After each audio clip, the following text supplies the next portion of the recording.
Yeah. We back, man. It's Monday. Man. We back around the water cooler, man, and we appreciate y'all so much for rocking with us here. Back around the water cooler, man. We talking about money in college football, man. We talking about this money in college football. We're gonna talk about it tonight. Stick with us. Let's make it happen. We about to make it happen. Let's go. Bring us in, boys and girls of all ages. You're tuned into the Water Cooler Talk podcast, the biggest podcast in the world. Yeah. You are now tuned in to Water Cooler Talks, covering everything you love about college football, especially everything going down in the SEC conference. So, if you love college football, you need to lock in. And now, your hosts, Nick Frazier and Marcus Fitzpatrick.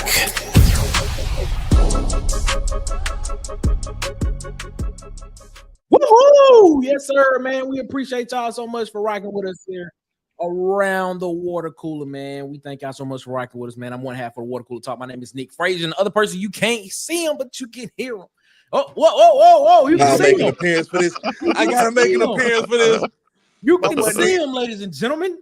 My boy Nick asked for the appearance, so I'm gonna say boss man. It's Marcus Fitzpatrick. Let's go. Let's get it. Yes, sir, man. We appreciate y'all so much for rocking with us here around the water cooler as always. And again, hey, he should be part of the show right now, ladies and gentlemen. From it's SEC season. He's from the Water Cooler Talk with his own show. The SEC season. I said he's from the Water Cooler Talk. Water Cooler Talk Tez. Okay. Robert Tez is in the building with us. What up, Tez? How you feeling, man? Man, what's happening, man? Feeling good, man. How y'all feeling? Man, I'm feeling great, man. I'm feeling good, man. Came off of a nice little long weekend. We didn't have a show Friday because it was a holiday weekend, so everybody, had a chance to take a little break. But man, we back, man. We back around the water cooler, man, and we appreciate y'all so much for continuing to rock with us here, man. As always, man. Before we get into it, man, make sure you follow us on Facebook at the Water Cooler Talk Podcast, man. Follow us on Instagram and TikTok at the Water Cooler Talk, man. Of course, follow us on Twitter at CoolersPod23 and subscribe, like, and share this video subscribe, like, and share here on YouTube, so we post more videos. And when we go live here around the water cooler, man, we thank y'all so much for continuing to rock with us here, man. Take a look at the comments, man. I got Huggy in the chat. Huggy, let me know what's up here. The legend of Sweet Sugar Bear Williams, Rooster Mac. And man, I'm telling y'all right now, man, make sure y'all go over and subscribe to Huggy's YouTube channel. Yo. But he is his old Facebook page. He's going live on his old Facebook page. So make sure you go over there and subscribe to his old Facebook page. Huggy, put it in the chat. Is it Bubba Hyde? Is it Bubba Hyde on Facebook, the old one? Huggy, when I come home to Alabama, man, you gotta do a show. I'm gonna sit on the passenger seat. You sit in the driver's seat. We're gonna roll one up and we're gonna do a show, Huggy.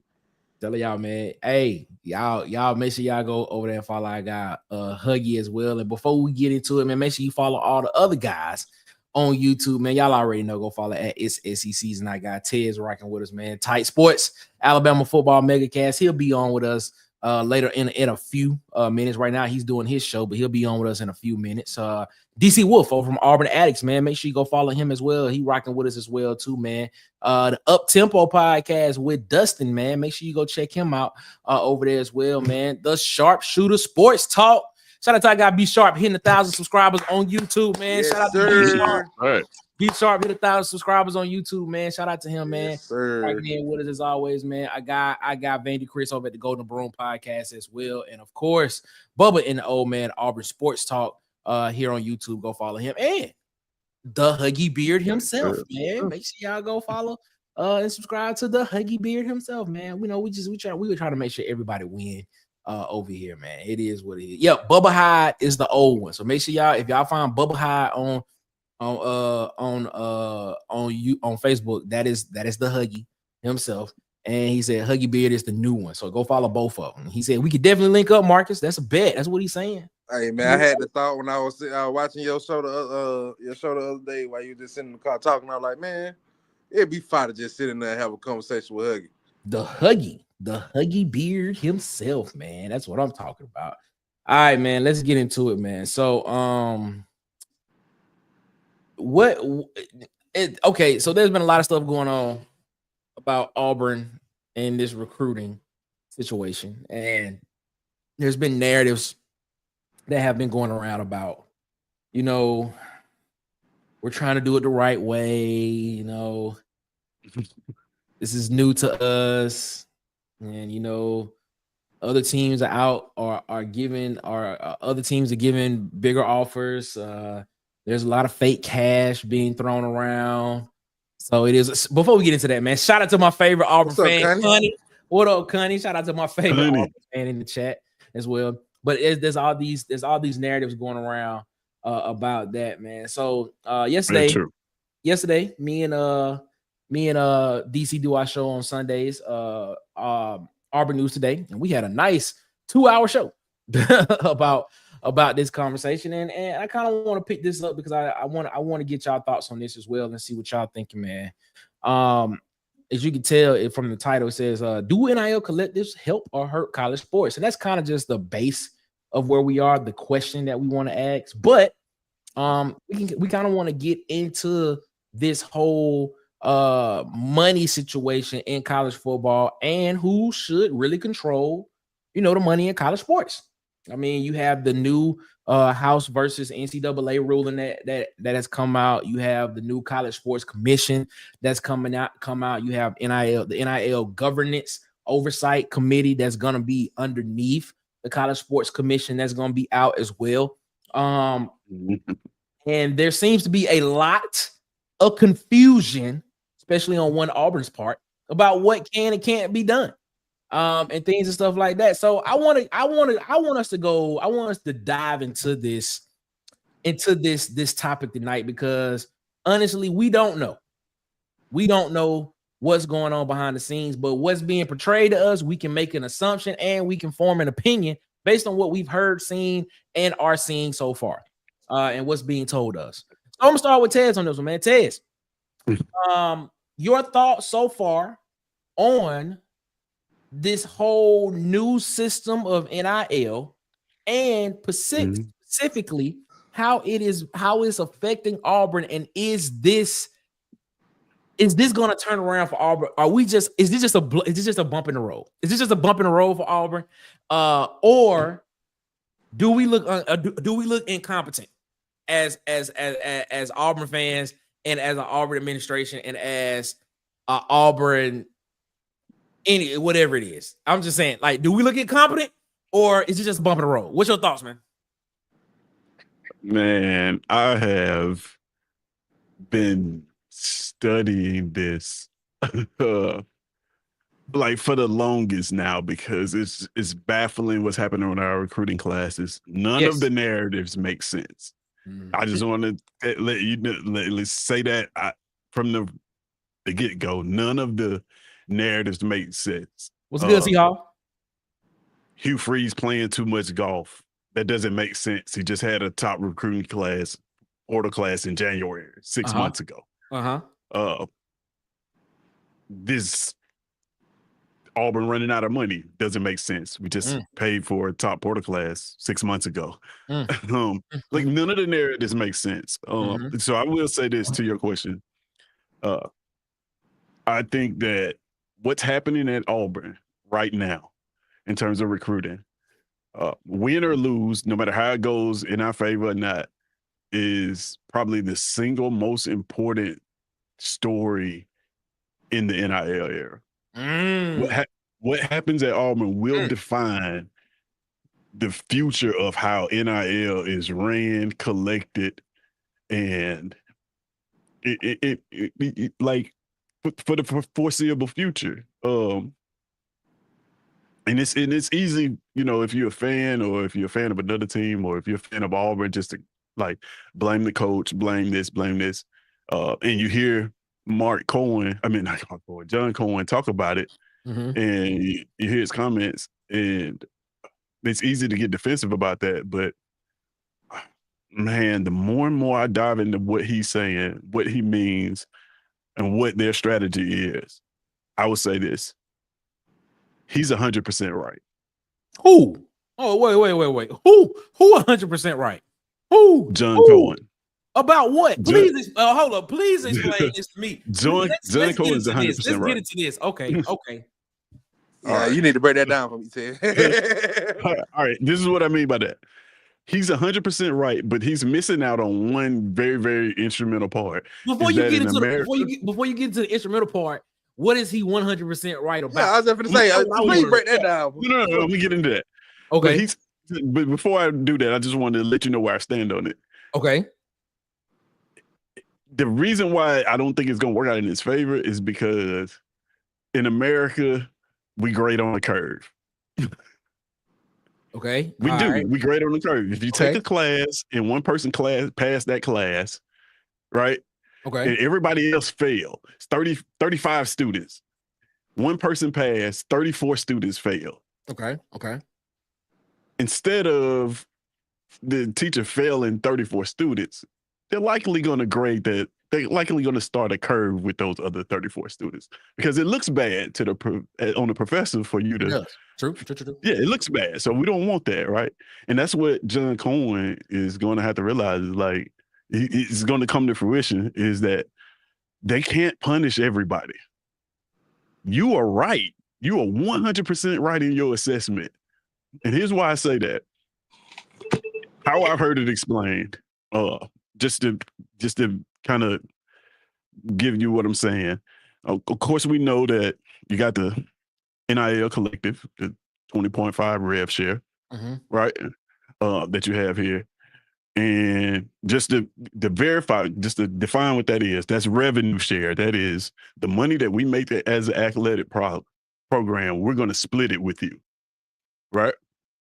Okay. Then on the other hand, you have the NIL and the NIL collective that's going through its clearinghouse, which is not the NCAA. I hear a lot of people saying the NCAA trying to make NCAA has nothing to do with this, right? All right. So here's what I mean. What Auburn is doing, this is what I heard. What Auburn is doing is, hey, we can give you out of our revenue share because this is our money. We can guarantee you this amount. What's up, Auburn Express, man? What's going on, my guy? How everything going? How everything going, my boy? What's up? What's up? Happening? Auburn Express in the building. So yeah, Auburn is saying, hey, we can guarantee you this amount out of our revenue share. Okay. Right. As far as the NIL collective, kind of have to fend for yourself on that. Not that you have to fend for yourself, but what we can do is we can give you an evaluation. We can say, if you're a receiver, all right, this is what Cam Coleman made last year. Okay. So this is potentially what you can make in NIL. But what we can't do, and this is what John Cohen is bringing up, is we cannot guarantee you anything without it counting against our cap. Okay, no, that's wrong. That's wrong. That's Nick out there quick. That's wrong, bro. That's okay. So okay. If you're saying okay. Let me make sure. How you feel? Let me make sure. Let me make sure I'm understanding what you're saying because this is something that was said in this press conference. So are you saying that if a player we're gonna use that wide receiver example. So if we're gonna use the wide receiver example, right? Right. We'll use wide receiver example. So basically, you saying the collective, whatever is, I just want to make sure I just want to make sure I am understanding what you're saying wholeheartedly before we get into it. So, are you saying that whatever is paid by the collective counts against the athletic department's cap? If the athletic department facilitates the deal for NIL. So if the athletic department says, hey, we can go get you this NIL deal, they help facilitate that, right? This is how they keep it from being pay for play. I want you to walk with me. Then that amount goes against the cap. It doesn't though. But it doesn't though. Hear me out. Okay, this is what he's banking on because when you have legal terms, you have to pay attention to the language. Okay. The language is guarantee. How can I, as a school, guarantee you an amount of NIL money when I don't have anything to do with that? The only way that I can guarantee you that amount is if I'm helping you to go get it. But that is what. So, that's what the what is that? Play fly. That's what play fly is for. And That is what I'm hope I'm saying their names right. The marketing firm that's inside. Yeah, I think it's Playfly. That's not Playful, but it's Playfly though. I think that is very true. But here's the thing: even Playfly, they can't put these NIL deals into writing until August 1st. So before then, how can you guarantee a kid?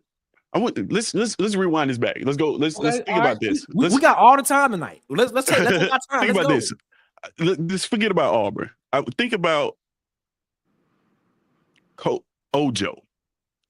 Felix Ojo's. Oh, you talking about Texas Tech? Okay. Yeah. Think about his. What was it? $5.1 million over 3 years. Over 3 years. So like that first year, he's supposed to get like what? 800,000. 800,000. 800,000. It's an 800,000 base, but it has accelerators for the two. It's what the deal actually is. It's a 2+1. So basically, it's 3 years, but it's an opt-out clause after the second year. Okay. So basically, it's a base salary of $800,000 for the first 2 years, but it's not a fully guaranteed contract because there are escalators if he does hit certain things. Now, in that case, that type of deal can go underneath the athletic department because that's counting against the cap. Now, anything outside of the collective, it has to have some type of marketing attached to it. So basically, the player can get that, but the player has to, I don't know, sign autographs or sign some helmets or something like that. It has to have something to that. But here's what can't happen. Here's what the school can't do. The school can't go to said car lot and say, hey, we need, let's set this player up on the NIL deal. Okay. The school can't do that. It has to go through the collective. That's the whole point of pushing it through the collective.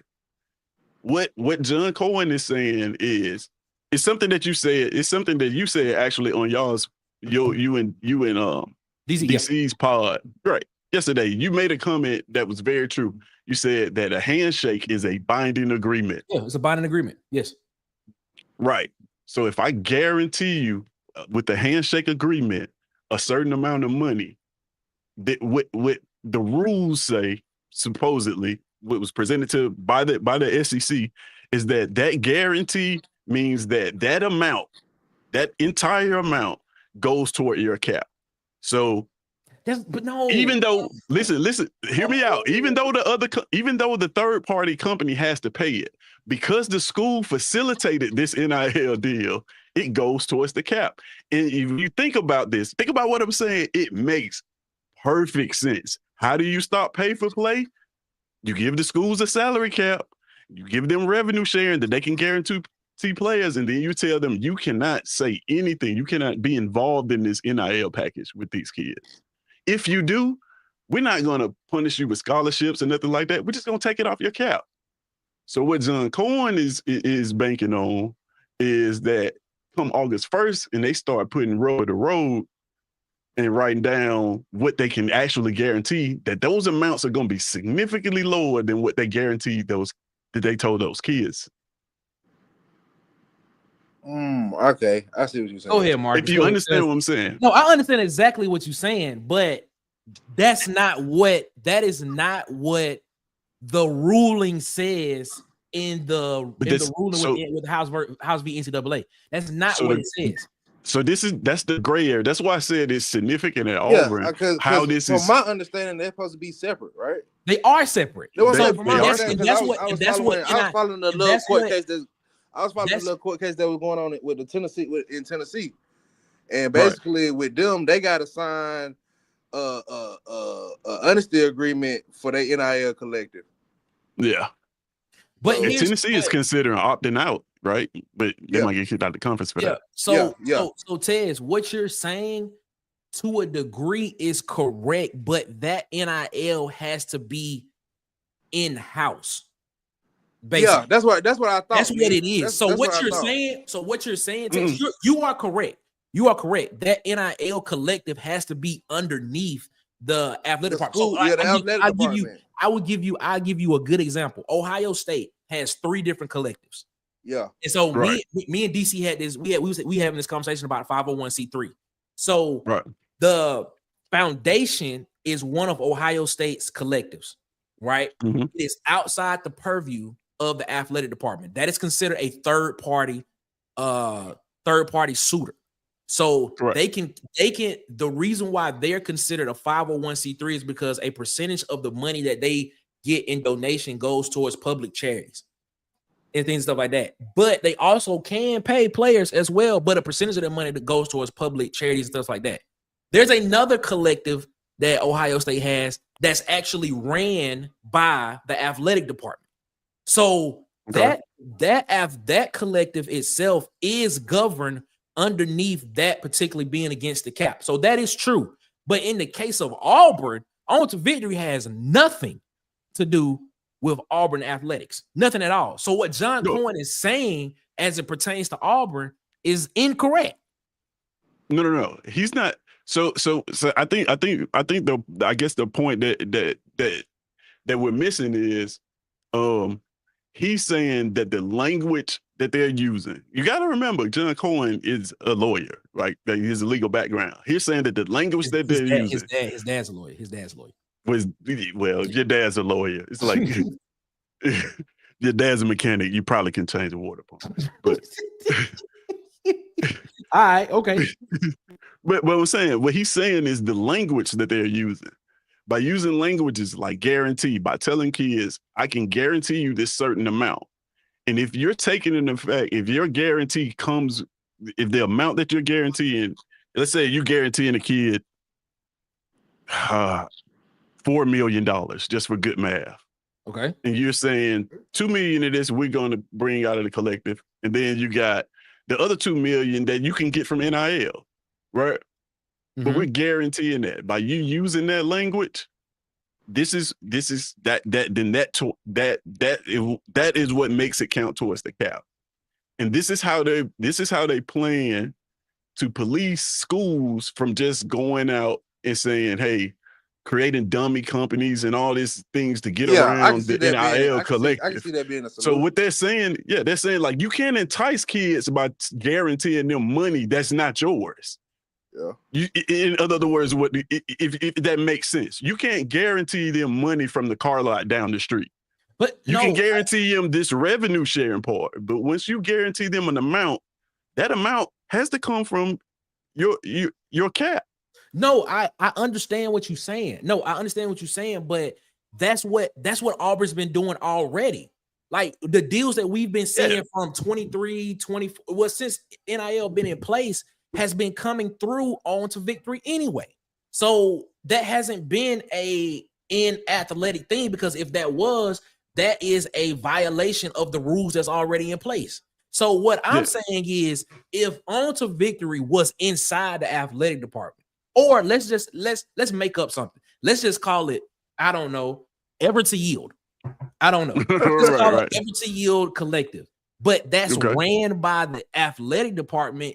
Yes, that's right. That money, if you guarantee them that would be counted against the cap. But On to Victory is a separate business entity. That has nothing to do with So let me ask you this. Just based on what you're saying. So you're saying that Auburn is well within their right to guarantee a kid out of their rev share. But it's not Auburn though. I'm saying come up with a total, because this is what I'm saying. Like, this is what's happening. Like, it's not like there's a reason why our offers to these kids are significantly lower. Like, significantly. It's because we're only guaranteeing them money out of our rev share. Revenue, yeah. Where you have schools like Florida State saying it's guaranteeing them the whole amount. Yeah, the NIL, plus the revenue share. Okay. I see what you're saying, I'm understanding the argument now more, because we're having a disagreement on who's actually guaranteeing the money. What I'm saying is Auburn's athletic department is not guaranteeing a player money. What they're doing is they're like, all right, cool. You want to come to the school? All right, cool. Go down there and see old buddy at On the Victory, and y'all can have the conversation about what we can do. That's a different thing. That's different. So that's not Auburn related. Yeah, but that's exactly you hit the nail on the head. So that wouldn't count against Auburn's cap. Yeah, you hit that nail on the head, because Auburn is saying go down to On the Victory and y'all figure it out. The deal though. Legally, that's not no. Yeah. This is what I'm saying. Auburn is doing it correctly. Yeah, but the thing, Auburn is handling it. You saying you got to remember this part. Like, but it's Auburn gonna be is doing it correctly. It's gonna be kind of hard to pinpoint the schools that are facilitating the NIL collective deals. But that is the job of this committee, right? Yep. This is that. The question NIL goes for. The question at hand is like, this is what they're policing. Are these, third party deals legit? This is what they mean. It's like, should this go against the cap? Should it not? They're deciphering that. What was the wording in the contract? What is the language in the contract? Okay, so basically what you're saying is you are basically saying that Alabama lawsuits are incoming is what I'm saying. I get that's understandable, but we're making a very big inference right here. We're making a very big inference, basically saying that Alabama, Kentucky, Florida State, Georgia, the athletic departments are telling kids that we can get you this, but it will come from the outside collective. That's what it sounds like. No. I'm not saying that Alabama or any team. Maybe I'm saying Florida State's doing it because you did point them out. But I'm not saying that Alabama. Like I I use those schools because those are some of the kids some of the guys that were heavy right. Auburn ended up going to some of those schools.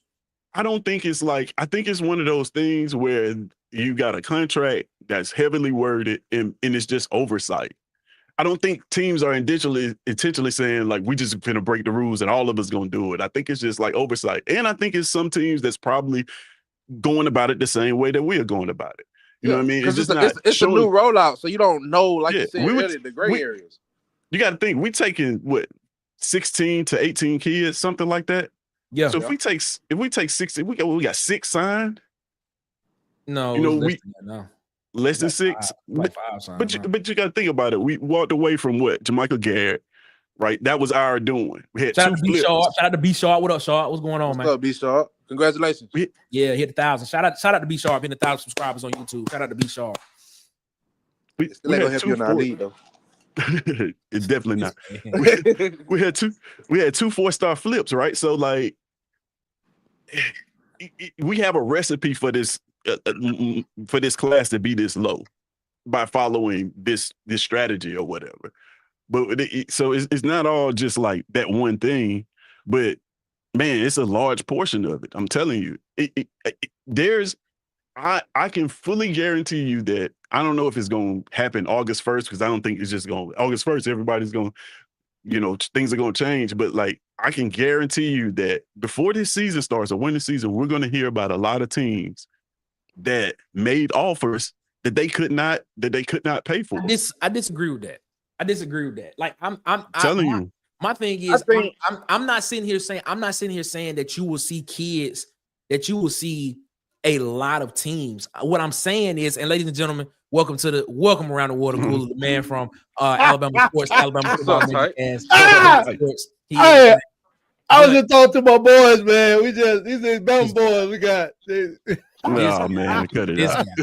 What I was saying was, to your point, is I disagree with that wholeheartedly, because if Auburn is doing it the right way, if we saying Auburn's doing it the right way, and the right way is what if we're classifying the right way as On the Victory not being a part of the athletic department, right?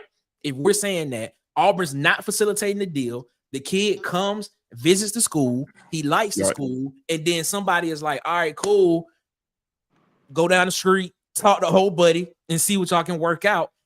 We say it's the right way. So we're making, and I say this earlier, we're making a very big inference, basically saying that other schools are basically saying that in their athletic department, somebody in that athletic department, whether it's an AD, whether it's a GM, is basically saying, I can get you this deal based on if you decide you want to come, but I'm speaking on behalf of the collective, with the collective not being inside of it. So what I'm saying is, I don't think that a lot of schools are doing that, because, like I said yesterday, I don't feel that if they do that, they know the rules. They know what the rules are.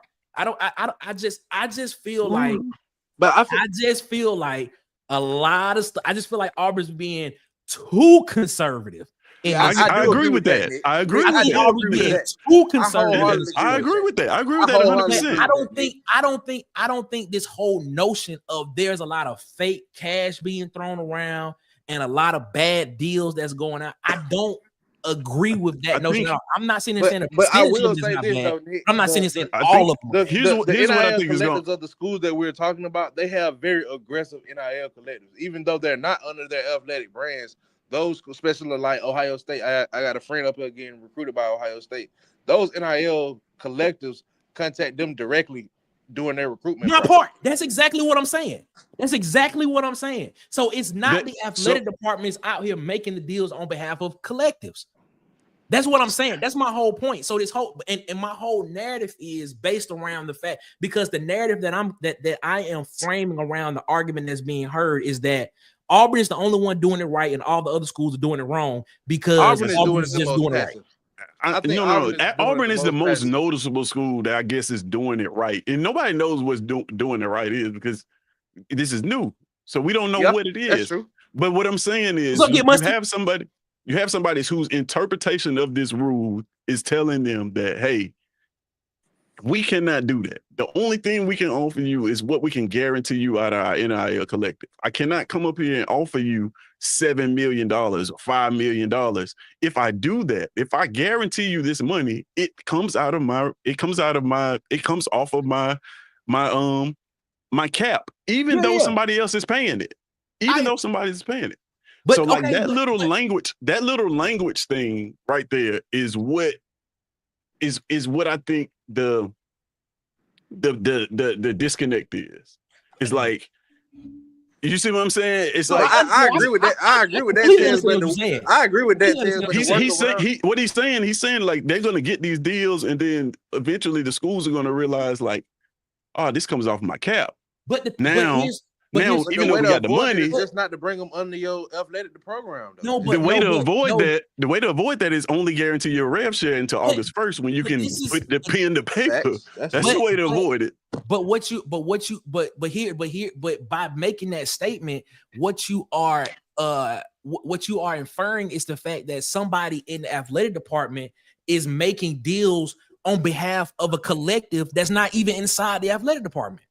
What do you mean by that? Okay, so I'm gonna give another example. So let's use Auburn. Let's use Auburn has the 20.5 million, right? In cap. Right. All right. Right. Let's say 80% of that is going towards football, which is about $16 million. Okay. Right. So if that 16, if you know you have 16 million to work with, all right, I'm trying to retain a roster. I want to put these certain guys underneath the athletic department's budget because that's guaranteed money, right? Right. Okay. Now, as Marcus stated before, there are collectives that actually reach out to players personally. They're not being directed by. That's encouraged. They're not being directed by the athletic department to reach out to these players. Because they're just like us. They're looking at recruiting sites. They're looking at what guys are going and doing stuff like that. So the notion that somebody in the athletic department is saying we can give you this, I don't think that's happening across the board like Auburn, like what's being reported, because of the fact. I think here's what. Let me clean up a little bit. I think Auburn is giving out deals based on what they can give. So basically, if you look at what what they can guarantee. That's what I mean. But what they can guarantee, they're basically trying to give ideas based on what they can guarantee underneath the cap. And what you're saying is the reason why I'm saying they're being too conservative is because they don't want to be like go down the street and talk to own the victory because they can do something for you because of the wording in the language. Yeah, basically, is that facilitating a deal or not? But what I'm saying is, if from the way that you are making that statement, it seems as if there is somebody in the athletic department underneath Auburn is basically saying, I can guarantee you $2 million. I don't know if it's gonna be underneath us, but On the Victory can do it for you. That's what it's making it seem like, and that's what it's making it seem like all other schools are saying as well. And I don't think that's happening across the board like that. I think collectives are reaching out to players because they know these people know the rules. They know what the rules are. Yeah. And collectives are. I know this. I know this for a fact. I'm not gonna say it, but I know this for a fact.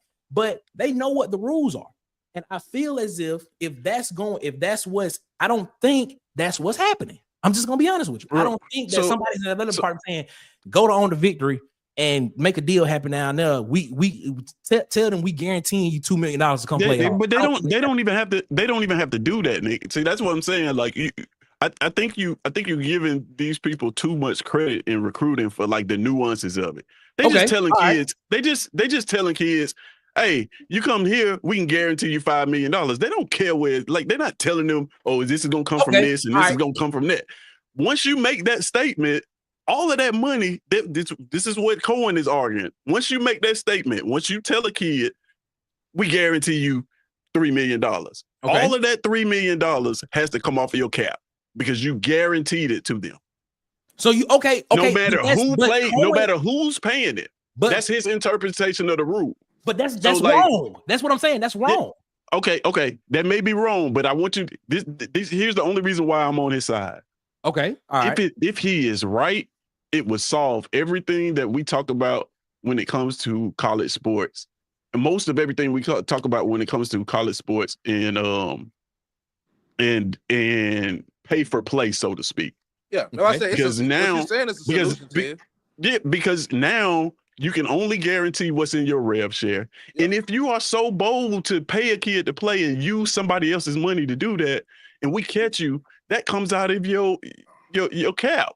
But if you just offer a kid out the wazoo with money you don't have, you know what I'm saying? If you just make up an arbitrary number like they do all the time, oh man, they're not telling these kids like, oh, we can see what you do. They saying, man, you come to Florida State, you come to Kentucky, you come to Georgia, we'll give you $4 million guaranteed. So I don't think $500 million programs or operations are doing that. That seems like something that we would do. That's what they've always done, though. That's my point. That's what I'm saying. I don't see it. The way that's what they've always done. And the way not like this, because we just start getting to this point of all this money flying around. Yeah. And one thing I want to say, even if Hugh Freeze is 100% absolutely correct, and Cohen, I don't think Hugh's got nothing to do with it. If Cohen is absolutely correct, it won't even matter. It won't even matter because I don't even think the real rules or penalties will kick in until 2027. I agree with that. That's very true. I was thinking like, so why are you slowing down on whatever you got? Why would you slow down to this point? And why have you offered people before if you didn't know what you're supposed to be offering? But that's what confuses me. That's why I can't explain it. That's why I have to agree with Nick when he was like Auburn was too conservative. Because like you said, I agree with that too. Even though we're being scared, the repercussions for the new rule set probably ain't gonna come until two or 3 years from now. Just the repercussions, yeah. If there are repercussions, because see, I think NIL gonna get slammed dunk by the Supreme Court anyway. But to Nick's point though, Tez, like with I just go ahead and say when my girlfriend's cousin who's getting recruited by Ohio State, basically when he, you know what I'm saying, get ready to sign his letter of intent, the collector was calling him cousin on. Go ahead. Personally, got a call to make tomorrow morning. so to me, it's more so. I feel like it's more so what Nick is saying. Like you don't have to tell the NIL collectors what to do; they're just doing it. They're just doing it. Yeah. But here's the thing, too. Though I look at two other programs. Now, forget what Alabama's doing for right now, but Sacramento State. I just think our NILs are just scared. Have y'all looked to see what Sacramento State, and I had the guy's name yesterday, the guy at Texas Tech, what he's doing Edwards? Was his Edwards? Oh yeah. I don't think he give a flying flop about what anybody got to say. That Texas Tech dude, like, I got $1 billion. Where the players at? I mean, I didn't know how he doing it on campus. I'm like, how does this work? You know, like, because I didn't remember. Hasn't been any regulation yet. But he's spending no the enforcement. Already. We don't know the consequences of these actions yet. And I still ain't heard nobody tell me what Bryce Underwood doing for that money that he got from the man's wife. I mean, what is that supposed to be? He got hold up because she don't own a business. They're divorced. Barstool Sports, she hasn't. What is he supposed to be doing with his $8 million? So, because it's going to be interesting. Because if NIL don't do something about that, whatever deal, it's going to be a problem. That's going to be a riot right there. At Ohio State, Penn State, we're going to throw rocks too. That man getting $8 million. I ain't seen. I do a search on a Bryce Underwood ad. Is that his name, Bryce Underwood? Yeah. Do a search. There's nothing out there. He got it from a person that don't own a business. The Barstool Sports guy just let his wife spend his money. But that was pre-rev sharing though. It was, but it's coming from a third party. It's third party. Because she technically be considered a collective. And NIL Go say he got to do something for that money. Exactly. What is he doing for this money other than stand out there looking like a grown man throwing a football? So at the time, without a revenue share pot in place, they probably wouldn't police guarantees because there was nothing for the school to guarantee other than NIL money, if that makes sense. It's the only thing you could guarantee what was coming from the collective and NIL money. The schools weren't paying kids directly. Now the schools are paying kids directly, and they have something that they can guarantee. And everybody screamed, we don't like pay for play. We don't like pay for play. That's what it feels like. So this is kind of what they put in place. It's like, hey, we give you $20 million for your whole athletic program. You get $15 million for 100. And I don't think people understand, like, revenue sharing is soon as you get an athletic scholarship at a school, you get a portion of the revenue share. Yeah, like it's not one of those things where some kids gonna get paid, some kids not. Like, no, every single athlete at that school on scholarship gets a portion of that $20.5 million. Yeah, I agree. Yeah, that's true. Yeah, that's true. I know it's not really a salary cap as much as it is a spending cap. There's no salary cap because we don't have a collective bargaining agreement, which they need if they really want to fix all this. But that's the second part of it. Bargain, who are you going to collective bargain with? Are you going to collective bargain per conference? I would do it per conference. But see, here's the problem with that. When guys every year they're gonna have to do a whole new collective bargaining agreement every year. Basically, because you will have guys in the transfer portal. No. You will come in under what's been previously established and vote new rules in, just like the NFL players do. Average NFL player is average player in the NFL is actually there shorter than the time they are in college. That's true. I mean, 4 or 5 years in college, 3.8, 3.6 in the pros. It's not a thing. It's just people got to get. It's less, but it's more players though. It's more people. It's a lot more people. That was the second part of what I was about to say. Like, the collective bargaining agreement is on the way, because these collectives now. One of the things that stood out was that the fair market value. Yeah, they're determining fair market value for athletes, and then the NIL deal has to be within that range. They don't tell you what the range is. Let's clarify something real quick. Who are you saying? Because I know what you're talking about, but for people that don't know, who are you saying is determining the fair market value for players? Who is that? What is this? What's the name of the collective company? Oh, you talking about NIL? They're bringing in Deloitte.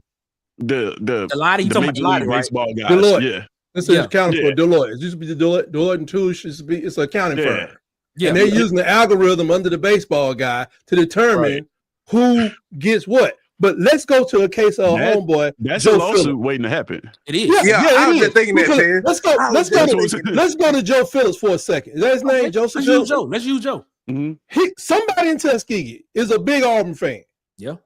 I'll pay you $10,000 a month for 4 months to come down here and, I don't know, sign autographs in front of the KFC that I own or whatever. Mm-hmm. That deal sounds ridiculous because when they look it up, they ain't nobody in Tuskegee ever made probably more than $100 to sign. So it's gonna look ridiculous. But what business is it of yours if they want to get that man $40,000 to do that? Mm-hmm. That's the thing that I don't understand. Yeah.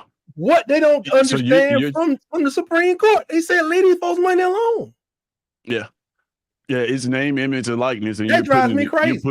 You put stipulations on it saying, like, your name, image, and likeness is only worth what this fair market value is, when really your name, image, and likeness is worth whatever somebody will pay for it. Just like in real estate, I sell houses. Become an issue. I sell houses. Tell people all the time, well, you think our house is worth $375? We can put it on the market for $375, but it's actually worth what somebody will pay for it. Sometimes that's $390, sometimes that's $360. It's only worth what somebody pay for it. Let's make this inference here. This is all the NCAA fault. Okay, I'm gonna keep saying this. Oh yeah, for sure. The reason why we are in this situation is because back in the 80s, the NCAA decided to put the word student in front of athletes because they did not want to pay athletes or give athletes as employee benefits as what they are. That's the reason why we are having this conversation right now. Yep. If somebody would have overlooked that, a lot of this stuff, well, we wouldn't be having this conversation as in depth as we are right now. But because somebody came up with this notion of saying, let's put the word student in front of athletes. Why they put it there? What it does, what that did, it allowed them not to treat them as employees, right? Which is still being debated in the courts now in a case. I believe it's House. It's not House. It is hold up. Let me pull it up. They still challenging the House settlement. They are. I mean, because Thomas Castellanos just put out an appeal today. As a matter of fact, the quarterback from Florida State put out an appeal today based on that same notion of saying, how can you put stipulations on what I can earn outside of the game? Outside of the game, he's the sixth person to do it. But that fun fact. Go ahead, Tyke. I want you to pull it up. Keep going, but fun fact. It's like the same couple of law firms that keep busting the NCAA upside their head.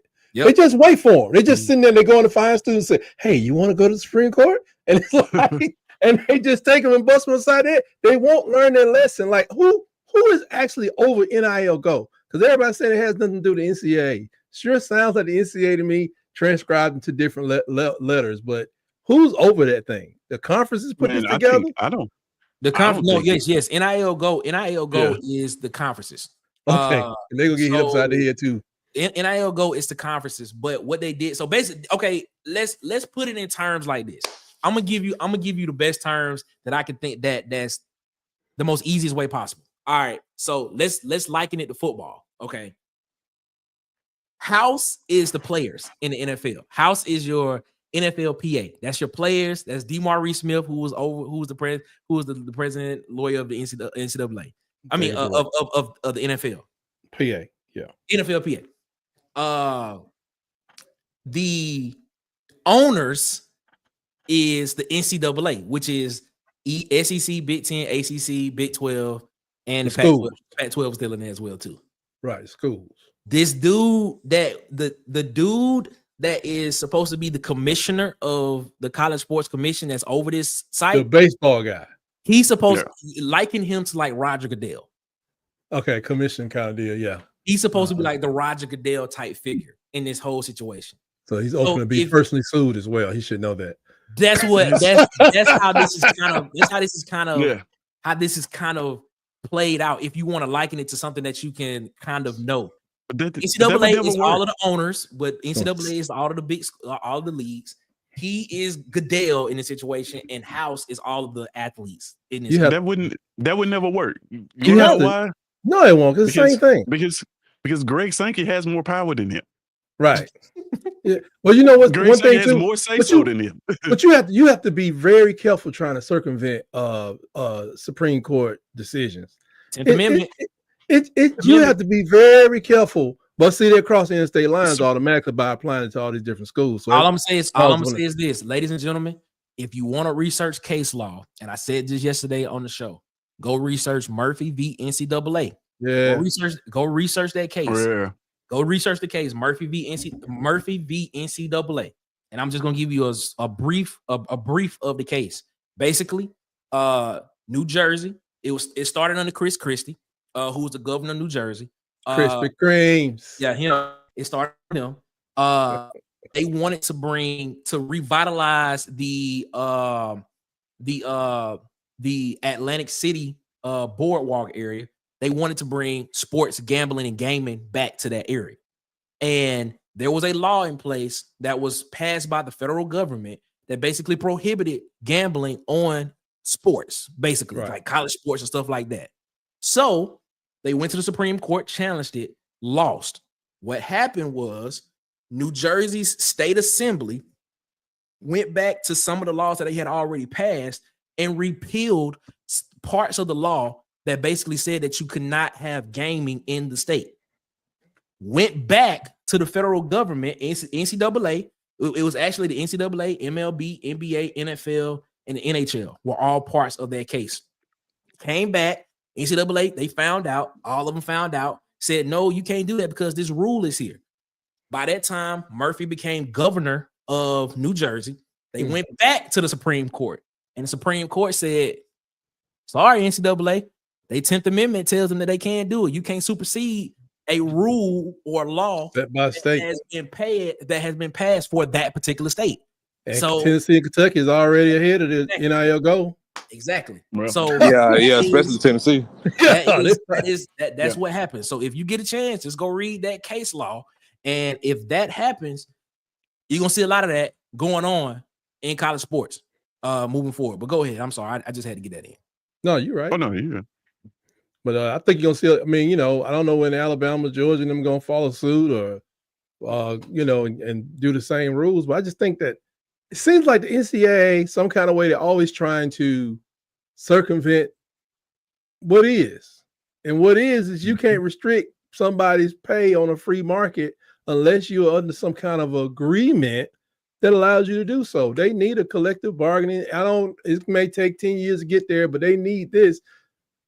Because it's going to get kind of silly after a while, because the Sacramento State, I don't know, let's say they become one of the top teams in California, no matter what league it's in. They become one of the top teams in the state, and then everybody will stop playing. We could go down to maybe like 40 teams because the money's going to start to, I think, concentrate to the top 30 teams. So a lot of people are not going to even want to be involved with this because it may just get to a point where it's too expensive to even operate if they don't get a collective bargaining agreement. You know what I'm saying? If you, not for people in the SEC maybe, but the $20 million go as far for University of Southern Mississippi.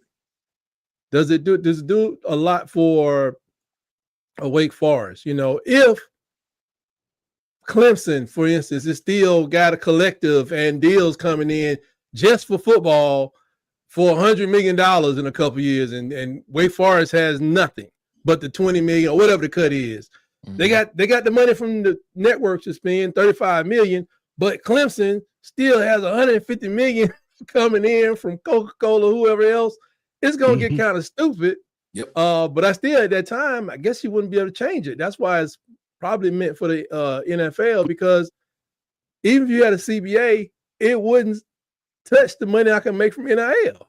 I say this. Unless they agree to it. Unless they agree to say we only take $150 million out of our school. I only think the way that a CBA actually will work in all of this, because part of the thumbnail for this is the title is, do NIL collectives help or hurt college sports?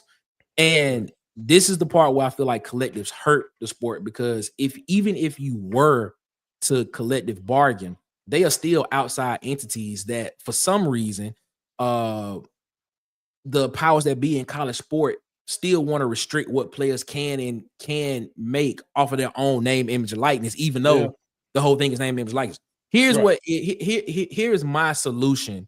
This is just Nick's solution. I haven't said this to anybody, but this is my solution. This is my solution of how this can be rectified. I feel as if you were to just get rid of collectives altogether, if you literally just be like, all right, you get rid of collectives, the 501c3 status is which is what they want to be anyway, because of the donation that's given. A lot of people can't write them off at taxes anyway. So you're not going, if that was there, you probably get more donations because people just write it off at the end of the year on their taxes as a charitable foundation. But if you just got rid of the collective and you just brought everything underneath the athletic department and you just raised the cap to say $45 million in the cap, and then 80% of that goes to football. I mean, that's what I would do. Honestly, that's literally what I would do. Is just put everything underneath that athletic department. Because what did Auburn make last year? What did Auburn bring in last year in the athletic department? Was it $120 million or something like that Auburn brought in? My numbers may be off, something like that. What's 40 million? What's 45 million to 120 million for them? I'm just being real. If you add in staff salaries, which is probably ain't that much because everybody in there ain't getting paid hundreds of thousands of dollars, because you still got people in there that's probably still making below six figures. You got a couple of people in there that's making, somewhat like that. Making above six figures. The coach's salary probably ain't even part of the athletic budget. That's probably a bunch of boosters that's coming together paying that or something like that. So that's outside money. Yeah. So my thing is, what is it to not raise the cap, get rid of the collectives at all? Or if you just want to make it seem like the collectives are part of it, just be like, all right, all collectives have to be in-house. And that just raises the floor to $45 million per school cap that you can use. I'm just saying. I thought that was kind of what Tez was alluding to earlier, outside of the tax hit. I mean, the cap hit. What do you mean? When he was saying basically what Conan was saying about the collectives being up under the athletic department. Mm-hmm. So but see things like right now, NIL collectives can be in-house if they're being managed by the athletic department. I feel like all of them should just be in-house at that point. That's my point, exactly. You know what I'm saying? So you just raised the floor to 45 million. So how do you, man, I just don't see how do you justify giving the kid $2 million and saying that the collective is going to handle $1 million, we're going to handle $1 million, and that not count against your cap. No, like what it should count against your cap. No, what I'm saying like, is that's it. Underneath my example, the collective is no more. Right. So basically, if you donate to the athletic department, and the athletic department sees fit how they want to spend the money. And where do you put the cap at then? You said 45 million. Y'all take care. All right, then, Marcus. Okay. Essentially double the cap. In 2024, they got y'all down for $174 million in revenue that Auburn brought in. Revenue, yeah, of 2024, and then 151 in expenses. Athletic department. Yeah, it says per school. This is a USA Day. So Auburn netted $20+ million last year. Is what you telling me? No. That was it was 15 million. Percent allocated 15%. I'm sorry, 8.91%. Wait a minute, that's Lil Huggy. What up, Lil Huggy? What's going on, man? How you feeling, my guy? Having a little Huggy? What's up, man? What's up? Lil Huggy. Shout out to Tim. What up, Tim? What he's saying? Okay, wait a minute. Tim is an HR guy. Students. I want to read this. Tim says, speaking of collective bargaining, you want to see a mess? Let students organize as employees. Employees have a lot of rights that football programs are not going to like. Well, that's what's happening. That's exactly what's happening. I was gonna say something about the collectives. Y'all were in the middle of a point, but I will tell you like this. Why are there collectives? That's my point. Get rid of them. Because there can be. And I was thinking about even NIL Go. I think when they uncover this, first of all, NIL Go, I think they're going to be charging these kids a processing fee for reviewing these agreements. Mm-hmm. Yeah, 16,000 agreements coming in. They're going to do it for free. It's 70% from last year would have been denied. Yeah, so like you're gonna scrape it across. Who said that? That's on the NIL Go website. That's why they're gonna get sued. This is just stupid. We can't. That's why I think. Now I would say I think Alabama and maybe USC they're just ignoring this stuff, man, because they know it's going to court. They got lawyers at the school. They got lawyers everywhere. They teaching lawyers at these schools, and you got to keep it. But I was thinking like I only got one good reason for the collective to exist. That's to make sure the money doesn't come from ill-gotten gain. Like, if it's some kind of illegal, other than that, it ain't totally necessary because some money does come from ill-gotten gain, depending on how you look at it. I mean, whether it's a $500 handshake from old boy or, some hookup somewhere. But I was like, why do the collectives in the NIL Go? Are they doing this for free? Because they can. Yeah. And I think that's the next phase of being sued. Like, why the collectives They used to have collectives before collectives. They was called the Dodge dealership. Right, exactly. Yeah. Now they just can call it collectives, and And yeah, because they can. And I think that's that's the thing. If you get rid of collectives, what's stopping these people? Are creative. Yeah. What's stopping them from turning a business into a collective? Right. They're already doing it. It's already happening. That's what I'm saying. So like they're just leaning into that even more. And it's like you saying last night. I think somebody was arguing about whether they were like nonprofit. It's like depending on how you set it up. It's like if you set your collective up in a certain way, anything can almost be a nonprofit. And so people can donate to it depending on where the money goes or a certain percentage of the money. And why can't an organization have two collectives? I mean, I just like, well, Ohio State has a collective. You can have a collective for anything. Yeah, Ohio State got we can form a collective right now. Behind the game. I'm behind the game then. I think Texas got like 3 or 4 as well. So I mean, like there's no limit to the amount of collectives that can be associated with the school. I spoke a little Auburn wrong. Express. I left a little part. Auburn Express. Let's go and pick one. I left a little part out. But Deloach, who will be managing NIL Go, shared with the athletic directors and the coaches showing that 70% of past payments from NIL and booster collectives would have been denied, while conversely, over 90% of payments from public companies would have been approved.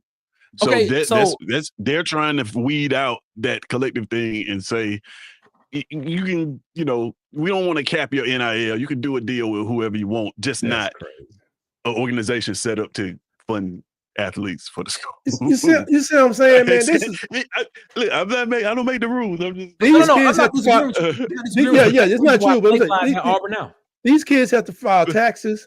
They got to show where the money comes from. The IRS want to run them down while they run down everybody else with the federal agents. Yeah. They can do it, man. But this is crazy. It's like 70%. 70%. So that means Ohio State would have just probably been like null and void last year or something. But here's my question though. What rules or guidelines are they using to justify NIL deals? That's what I want to know. So here's what I think is happening.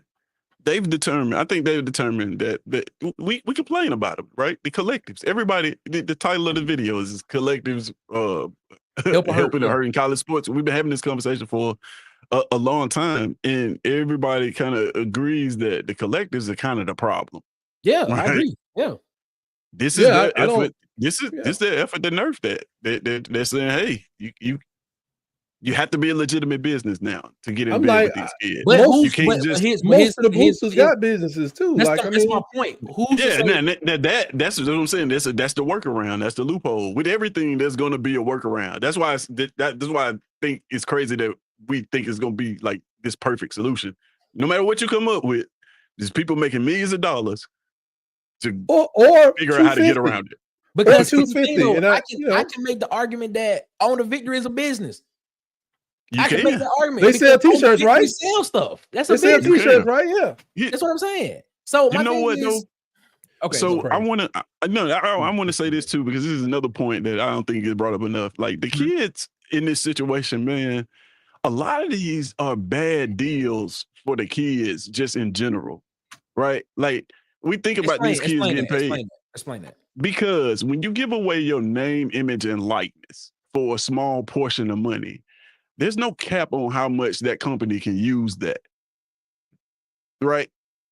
It's like value-based pricing. So, like, I'm giving to you like contractually, unless that contract doesn't say in perpetuity, it's only for that year. Well, and that's the thing too. Who's doing that deal for the paperwork for them? Is the collective, or does this guy have a lawyer on retainer? Yeah, but in a year's time. Mm-hmm. In a year's time, do you know how much like they can use that? But schools were doing that anyway. Schools, they were doing it anyway. Yeah, no, it's not right. I'm gonna give you an example. I'm just saying NIL deals in the general, like they still got a lot of them.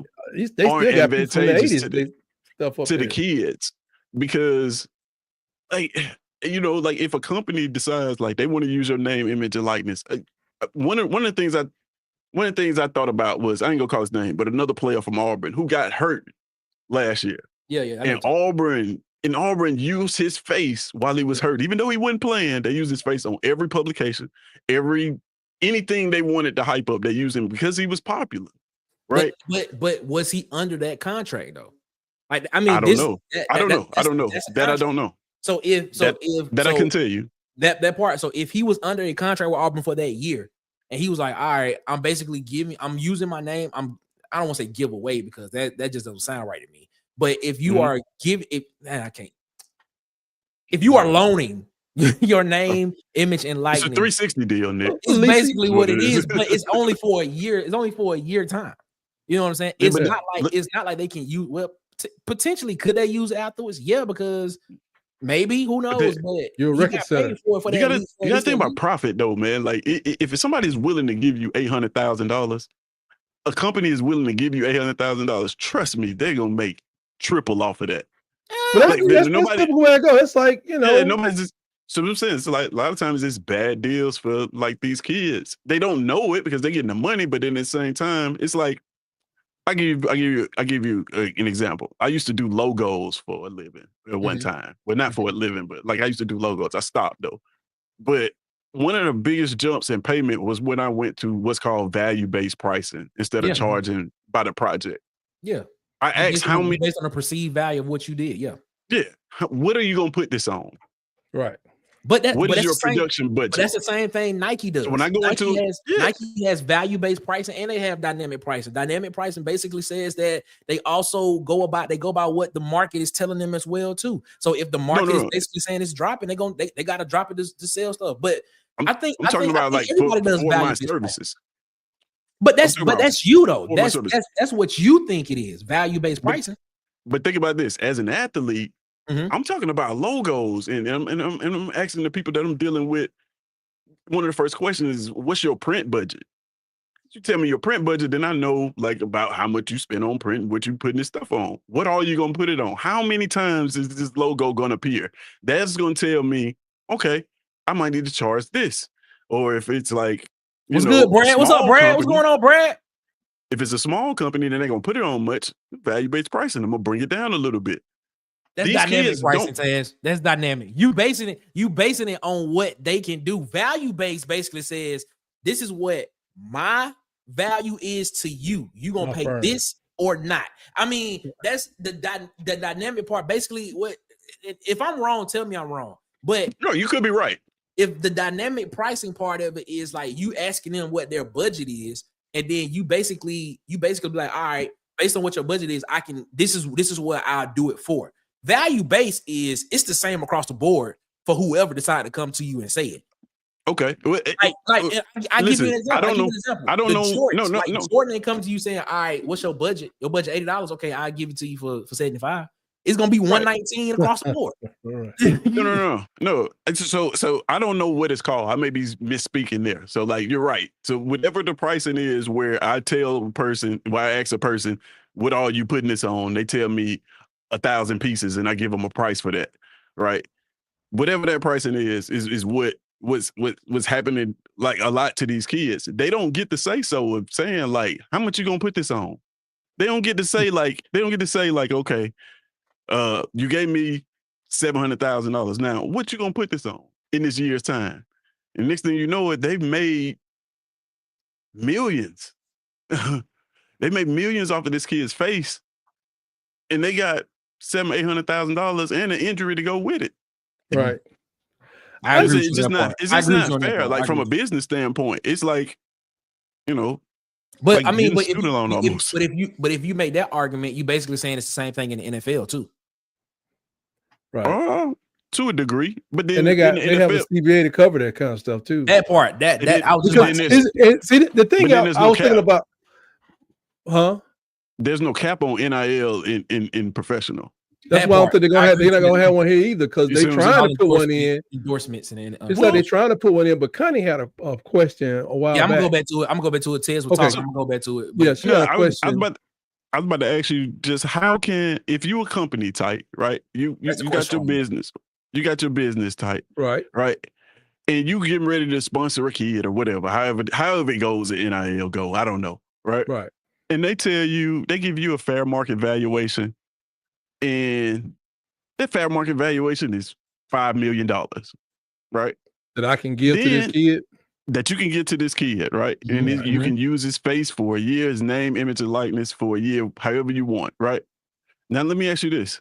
What are you going to do on the negotiation table when you look at that $15 million cap and see that the school was only willing to give him $70,000 as part of the revenue share? But this outside firm is saying that, oh, his value is this, but the school doesn't value him in that out of their rev share pot. Wait a minute, you're saying I'm giving the $5 million, though, right? Or yeah. What role of mine is? I'm the business owner.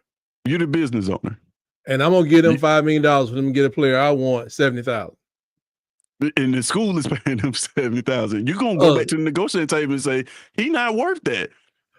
Well, I mean, see, that's the thing. It's kind of like want. I like the Bryce Underwood thing. I'm tricky, still trying to say it's like she's giving him $8 million, and I'm like the other guys, Texas Tech getting $5.1 million. Kirby said that freshmen can't make more than starters. Well, I don't know if he was talking about from the school or is he talking about just in general, because a freshman can indeed make more than a starter just off of popularity. Maybe he coming in with 1 million followers. I don't know. That's a tough one, but I mean, if you find out that they did 70,000, I guess you got to assume, because you love the school so much, that they're not paying them a lot of money because yeah, I mean, and that's why I always said that this is the thing about it. Most of these people that are this wealthy, like a Mark Cuban, they're really bright people.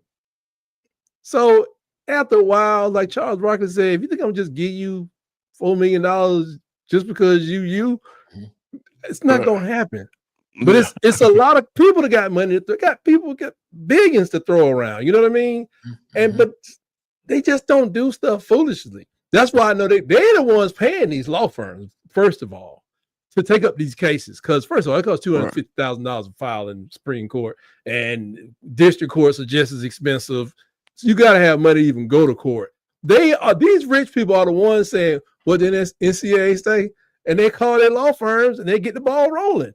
This whole collective thing, I don't know why Yellowwood needs to put money into a place to, if I want to give Auburn money, you give Auburn money.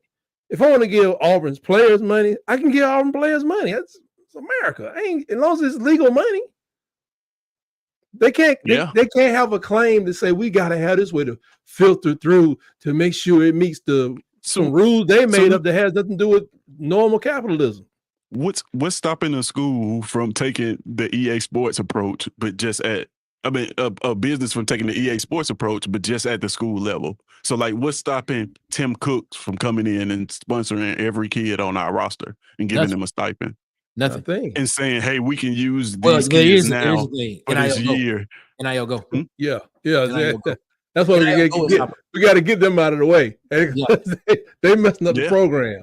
NIL go stop it. That's it. But why would it?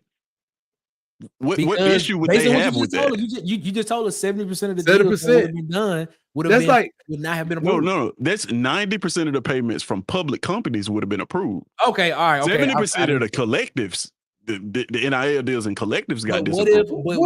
So what does that? So that mean that like the individual contributions wouldn't have counted? So it says. So I'll read it verbatim. It says coaches.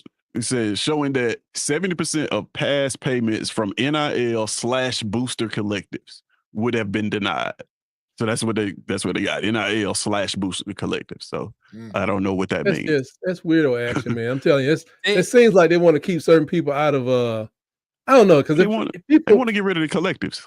Tez Connie got a question for you. She said, question again, Tez, Cohen is having Auburn wait until August 1st. So they are approved. So are they approved by NIL Go? I have no idea, because Cohen is only offering is only giving kids offers based on rev share. So he's not even. There's no kid in Auburn walking away with a concrete offer from an outside through NIL Go through that collective part. They all just getting the rev share offer. How do we know it's not happening Somewhere else, anywhere else. It's happening. No, what I'm saying, it is happening. It's happening everywhere. It's happening at y'all school. Tight. That's what's happening. It's just that Auburn is being very conservative. Yeah, very conservative. So they're not spending the money. They're not spending. Okay, before you came on, we had the conversation about what facilitates a deal. So basically, what we said was what was stated was that if someone if someone in the athletic department is facilitating a deal for an outside collective, apparently that money is supposed to hit the cap. What I said was, no, if the collective was in-house and managed by the athletic department, then yes, that would be considered, that would hit the cap. But any outside NIL collective, that doesn't count against the $20.5 million cap to athletic sports. So here's what we're saying. And if I'm wrong, Tez, tell me I'm wrong. I just want to make sure we getting everything correct. What Tez is saying is that schools are telling these guys that we can guarantee you X amount of dollars without knowing if it's going to count against their cap, even if it comes from an outside collective, is what he's saying. My argument was that I was about to say, because supposedly in legal terms, when you use the word guarantee, that means that you're the entity that's providing it. So that's why it would happen. That's what he's saying. What I'm saying is basically what that is implying is that someone inside the athletic department is basically saying, all right, we'll guarantee you this money, even if it comes from the outside collective. But if you get the money, it's going to count towards the athletic cap budget. Yeah. That's true. Where we disagree at is the facilitation of the deal. Right. My understanding is it doesn't count because the money is coming from the outside collective. Right. Tez is saying it does because it was facilitated by the athletic department. If they make those statements. That's what he's saying. But from what I'm understanding is it doesn't matter who's facilitated by it. That only matters if that NIL is operated inside the athletic department and On to Victory is outside of it.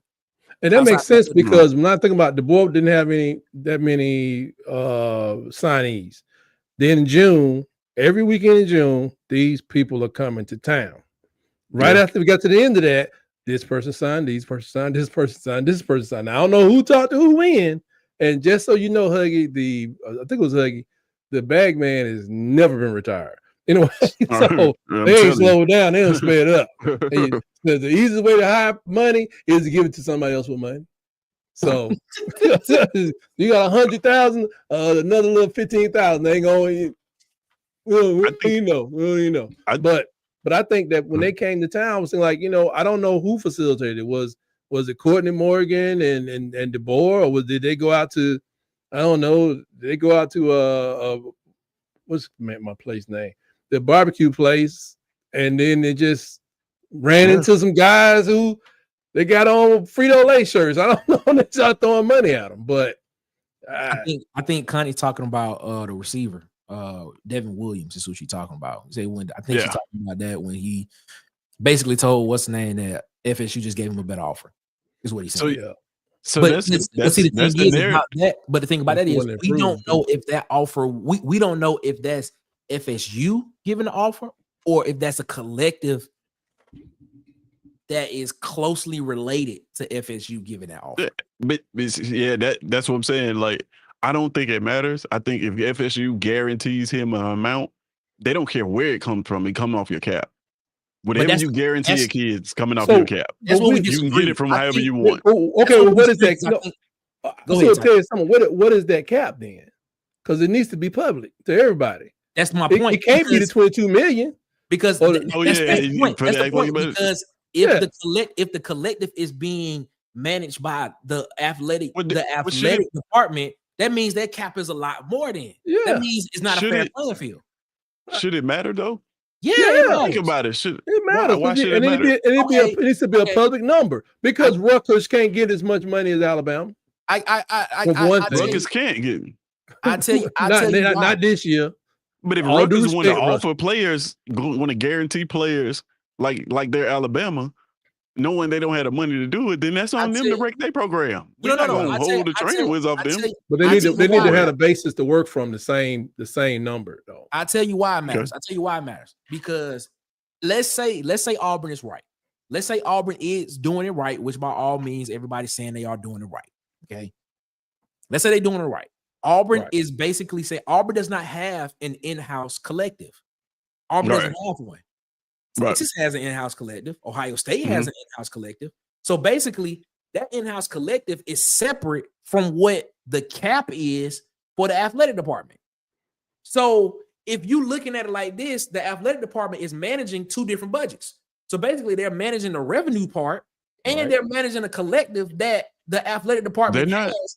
That's if it's an in-house collective, that's managed by the athletic department.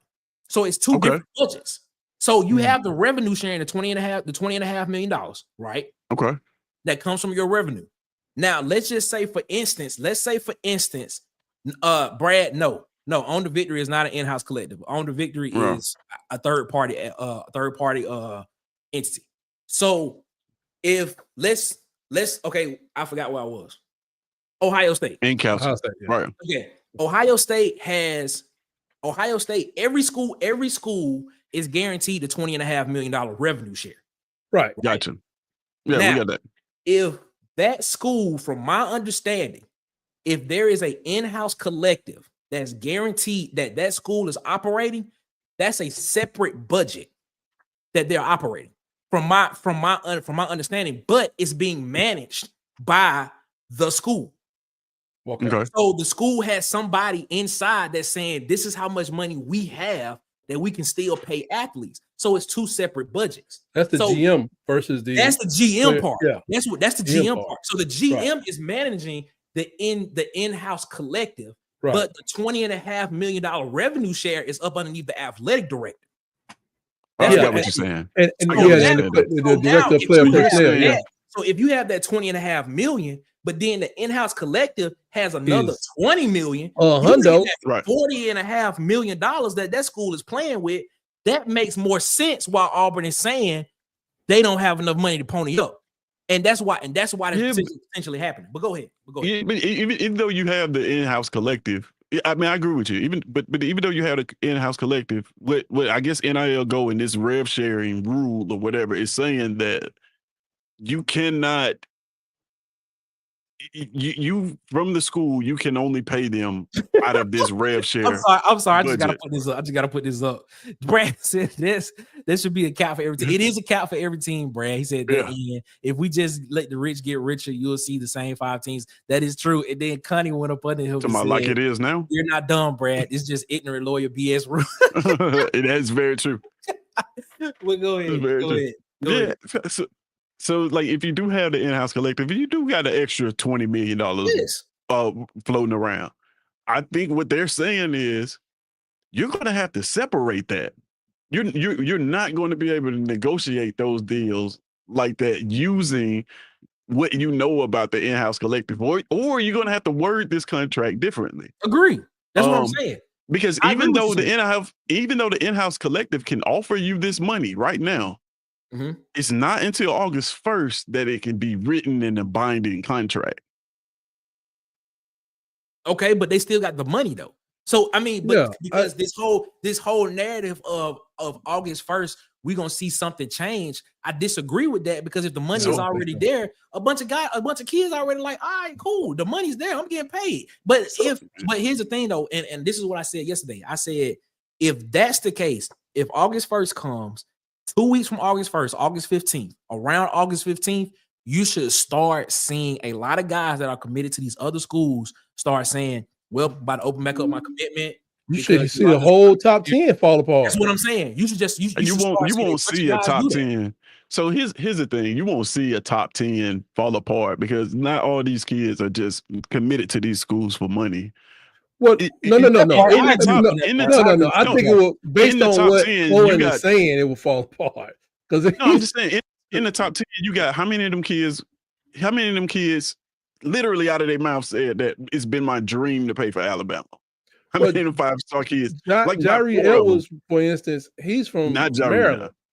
But he's from Maryland. Yeah, but he's from Maryland. True, so he could have went to Penn State. He could have went to Ohio Auburn. State. That man was That man was a heavy Auburn lean. That man went to Auburn 6 times.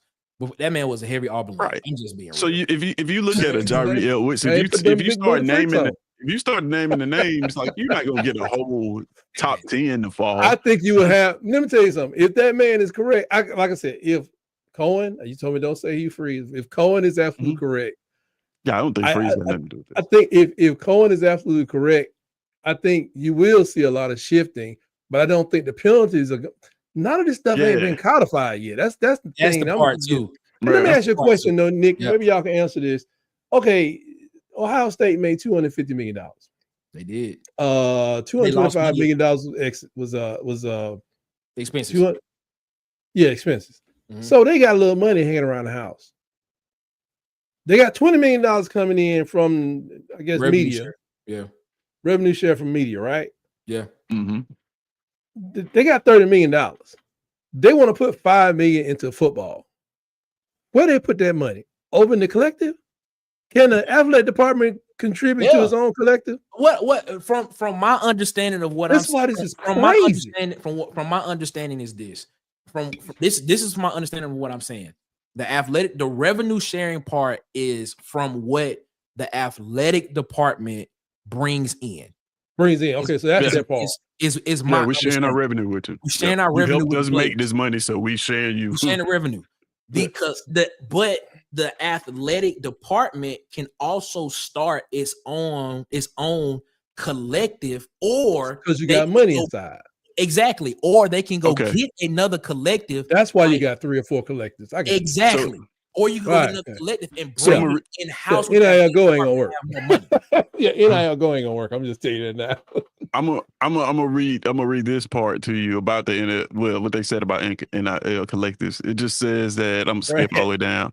Bam. The wild card here are the NIL collectives. With the advent of the proposed revenue sharing model, the NCAA has indicated that it will step up in the enforcement of NIL collectives so that the payments to athletes are only for true NIL, and these entities are not used as vehicles to circumvent or exceed the forthcoming $20.5 million revenue sharing cap. That part. But see, that has to do with I think what I'm saying, I think what we're talking about, like, I think, like, when we get to the part about does it count against the cap, who facilitated, who did this, this is what NIL goes. This is gonna be their job to figure that out. That's just a lawsuit waiting to happen. And like I said, what happens at Auburn this year is gonna set the precedent of how they're gonna move forward. I saw a couple of schools that was okay. Y'all know prime time is having issues. Yeah, Colorado they having problems. He got some issues, and they're wondering, do he have money to go into the collective? But he's been ill. He got 6 high school people, which is not necessarily unusual. But they don't really do the high school thing for it. Yeah, but they're trying to wonder when he needs to go spend the money on the portal stuff. So kind of late in the game, they don't have but they thought because the portal class is down, that his high school class would be up. He doesn't have talent coming in. Now he's talking about him and coming back. But I wonder, is he making some kind of assessment of waiting this thing out? I've seen a lot of notable names that have not made, I don't see how you can wait. Because DC always told me, man, you got to start recruiting early. And I was like, leave me alone. I don't care what no 17-year-old does. So if you got to, how can you get going late? Like they're going into the season. I don't know if they have a cooling off period while they kids are playing football. How do you start recruiting people in December if you haven't made your moves now? That's the only problem I see with just waiting. If I was almost Auburn or Cohen, I should say, I would almost get an attorney to demand the rules, all the rules. Yeah. So what's funny about it is he can't really do much because he can't guarantee that the kids are gonna come to the school even if he wins. But look, but the thing is, but they may just say, "Hey, just it's 2028. We're gonna let y'all know in 2026, and we're gonna kick it in 2028. Then everybody's free to go back and do what they're supposed to be doing because this holding up thing is it's taking a big chance with a program with a good name on it. So I just think that's just really weird. They're talking about, see, when I came into high school, somebody in my class had surprisingly, it was the scholarship was worth $150,000. Okay. That's all they said that you could have as an athlete when I was in high school for that particular school. Now we was talking about 1.5 million. The NCAA said you couldn't get more than 150,000 back then. And everybody said that the court said that the NCAA was wrong. Now we're 1.5 million, and now some other group's going to come around and say, well, you're wrong. You can't get that money. Unless that money is coming from an illegal source, I don't understand any of this conversation, not between you and I, but this thing about how the NIL goes is going to rein something back in. It's going to rein people back in the court. And I just can't believe. It's definitely. I can't believe that we're going to keep doing this over and over again. I just can't believe it. You would think that. How many times you want to get sued? Like you were saying about the Tim Cook, EA Sports, back with Ed O'Bannon. When they found out that they was out of that they claimed the NCAA led them astray because the judge said, "Who did y'all pay?" EA Sports said, "We paid those guys at the NCAA for those guys' likeness. Now take our $40 million check and y'all have a nice day." And we've been at this ever since. We have been at this ever since. Yeah, I'm tired of it. I don't care if they make 40 million. And then the 5-year rule thing, I don't care if the kids make $100 million in college. That's foolishness to me. I don't even care. That's a whole different conversation. If they legit ready to 5 year, I think what has to happen, what has to happen to fix this is we need Johnny Manziel. Johnny Manziel would break this apart because you have an athlete now who's bigger than all of this. What is his fair market value? What is NIL going to type in their computer and say, "Oh, this is fair for Johnny Manziel"? Well, you're gonna have to count the number of Johnny Manziel jerseys in the crowd. Exactly. You have to ask everybody who you came to see, Johnny Manziel. You have to come up with a percentage of that. So basically, if you do that, and eventually they'll just say, just give him how much money you want to give him. However much money. But then it come out and be like, all right, Johnny Manziel is basically 65% of what's coming into the door. So what are you saying? He gets majority of the budget for football? What was crazy is that Mike Evans was making plays, and it was like, ooh, but Johnny. You know, it's like you see Mike Evans for like 5 seconds, and then you bet to Johnny Manziel. What are you gonna do next? It's crazy. I don't know. Check this out. It says most schools would prefer that donor funds currently flowing to collectives instead go directly to schools where they can be used for areas in most need, help pay for schools' revenue sharing commitment. Schools should determine how donor funds are spent. Athletic department budgets. It says athletic department budgets would be healthier if schools did not have to compete with collectives and contributions from the same boosters. Boy. And the collegiate competition would be on a more level playing field, as it would be less opportunity for a road coach to gain an unfair recruiting advantage by using the collective to do an end around with the revenue sharing caps. Road coach. So they're really trying to. To your point, Nick, this collectives might be out of here. That's my point. Need to be out. They're not necessary. They're trying to render them powerless. Exactly. Right. And if you do that, and you just basically put everything underneath the athletic department and raise the floor to $45 million a year of cap, it would be just enough. Even more because we just pulled the numbers for Auburn. Auburn did what? What you said, Ty? Auburn did what? 174? 174, yeah. 174 in revenue. Ohio State did 250. I mean, 251. I'm surprised. I want to know what Tennessee did. That's crazy. I want to know what Tennessee did. Tennessee probably, if Auburn did 174, Tennessee had to be somewhere around that number. They had to be somewhere around that number. So 154. 154. I think 45 may be too low. We might need to be looking at 60. Here's why I speak on the. I don't know what my son gonna do, but okay. Oh, here you go. He about to give us the real deal. Here you go. I'm not saying this for my showings, but just in case he blow up Shawade, I don't need nobody counting out his money. we got that. You know what I'm saying? I don't need you counting my son. I don't need you counting my son's money. Neither one of them. You know what I'm saying? I don't need you counting my son. If he blow up Shawade, and I don't need the collector to say, well, we got it. No. Coca-Cola can find out where I live. BT know where I am. Tyler Perry come down here and get some of this. You know what I mean? I don't understand. It's like they're not, in the grand scheme of things, there are not that many players that are going to get these Ryan Williams type numbers. Exactly. You know what I'm saying? Exactly. And then for everybody else said, man, do you eat Frito-Lay? Hey, well, this is our standard deal for everybody to eat Frito-Lay. That's a part of whatever team. And we keep it moving. Maybe Zaps if you go down to LSU and Frito-Lay over in Alabama. And I know they're taking money off top for processing and reviewing these deals. There must be, you have to pay to the collective or to the NIL Go so you can get processed. I just think it's another little greedy way to get money out of these kids' hands. Somebody's paying for it, even if it's coming from the school. And I know that, school does fund the NCAA, which is probably going to be paying something to this NIL Go thing. I just don't think any of this stuff is even necessary. But I think the two reasons for a collective would be so coaches can control like when you got to be where. So they give you a schedule so you know where you have to be, and to make sure it's not coming from somebody in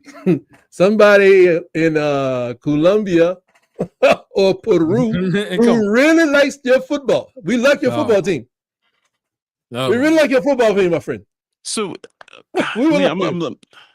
as I'm looking at this, you like and they have the funding amounts for schools from NIL, and what's interesting, it is not even close to $20 billion. So Alabama had basically $16 million in NIL funded last year. So that's less than what the rev share portion. That's why Athletic Director was shaking the cup back in February. Okay, so basically, if you take, just put it in perspective, they had $44 million in ticket sales. So if you take Ohio State out, because I think Ohio State was a $20 million roster, $22 million roster last year. So if you take that out, $20 million roster, I think Texas was a $23 million roster. If I'm not mistaken. Texas was the highest. Yep, was the highest. So if you take them two out, if you take those two out, I'm pretty sure LSU was at 20 million. 20. Okay, if you take them three out and you just look at all the rest of the schools, the average has to be somewhere around 15 million. Yeah, it's about 15 million. Even they know it's crazy. We spent 11 million. That's wild. In NIL funding. So all those people that be in the comments saying we bought our roster. So text. First of all, I need you to text me that article you're looking at. But what is it's the NIL? It's the NIL website. So this is the thing. So where is where is a school like who we play? Like South Florida. Where they come at? What's South Florida come in? I mean, like at some point South it gets kind of stupid. You know what I mean? I can look it up. It says South Florida. South Florida, yeah. Like at some point it's gonna get kind of stupid, man. I mean, $2 million. Come on, bro. $2.2 million in $2 million last year. Wow. What's the name of that team? The Central Alabama Renegade. You heard them before? Have you ever heard of Central Alabama Renegades? No, I have not heard of the Central Alabama Renegades. Central Alabama Renegades is a semi-pro team that used to practice between Montgomery and Prattville. I think it got a new name now, or maybe it's the same. Those guys should not be paying the Atlanta Falcons. This is what paying the Atlanta Falcons. No, I'm saying this. If you keep letting people have $1.5 million playing against Ohio State, I get what you're saying. Come on, man. That's a semi-pro team where they make nothing. I get what you're saying. They don't get paid at all. I mean, last time I went to a game, I couldn't go back, man. This dude drive Coca-Cola trucks. He blew his knee out. I can't even go to another semi-pro game because he can't go to work. Because he can't go to work for till he has surgery, and then he can't drive no truck. Jesus Christ, man. And it was the right leg. So, forget that. But this is what we headed to. Central Alabama Renegades, bunch of guys showing up on the weekend to play football. Yeah, but, a couple times a year, you're going to play the NFC South. Come on, man. I do got a question for y'all. It made me think about this. What do y'all think about the reports? Peter Nakos made it. I think it kind of got glossed. It kind of got glossed over when they was talking about Felix Ojo signing to Texas Tech. About the fake cash going around. Not the fake cash, which one? But the report that the softball team helped facilitate this deal financially. Yeah. So what do y'all think about that? It's like, is that where we going? It's like, well, is that the rules? Can we borrow money from their budget? And but it all came from the same guy, though, right? It coming from the same athletic department. No, I'm from the same booster. What is that? Texas Tech, right? Yeah. That old guy throwing all that money at them, though, right? I assume when they he's going live tomorrow at 6:30 p.m., ladies and gentlemen. Yes, sir. Going live tomorrow on his own Bubba on Facebook. It's Bubba Hyde on Facebook. 6:30 East, 6:30 Central tomorrow. Make sure y'all go and find Bubba Hyde on Facebook because that's where he goes live at. Shout out to old Huggy Beard, the Rooster Mac, the legend of Sweet Sugar Bear Williams. Make sure y'all go follow him, man. Ask him some questions, bro. It's dope. It's a dope live. But I'm just saying, like, they said a guy put like $43 million into that program or something? You talking about Texas Tech? Yeah, Texas Tech. Yeah. I want to say the numbers was big. But what stops somebody from doing this? I mean, he probably won't do it for the next 20 years. Like the guy, what's the guy died in Oklahoma State? I don't know. Oh my God, this guy, man, he's an oil billionaire as well because they're saying, somebody said they think in the money that he gives to them, they had some in the contract they can't fire the football coach because he needs to be replaced. But he did. T-Bone's Pickens. T-Bone Pickens. That's his name. Oh yeah, Pickens. Okay, I know. T-Bone Pickens been gone, but he loved that coach and he's put all that money out there for them. He's unlimited to give it to the university, but you're saying now he's passed on, but he can't give it to the students. I don't understand that. Or Phil Knight in Oregon. Like remove, I guess, the funding from it and think about the concept of like borrowing against their cap. So if you got like $15 million cap for football, well, I guess if it's all the same, 20 and a half is the athletic department cap or the football cap? No, 20 and a half 22, is the whole athletic department. Yeah. So 22% is what they did is they took a number of 22% and averaged it out of that's the portion that the athletic department can allocate to players. Up to 22% of your revenue, not to exceed 20.5 million. That number grows every year. So by 2035, that number is actually going to be like $35 million. Football not supposed to be hard, right? Football not supposed to be hard. It's not. Hey, football's not supposed to be this hard. This is crazy. We got to get up out of here, man. 45 minutes going on. Tight, tell them where they can find you at, my guy. Tight Sports, the Alabama Megacast on YouTube and what's the name place? Facebook.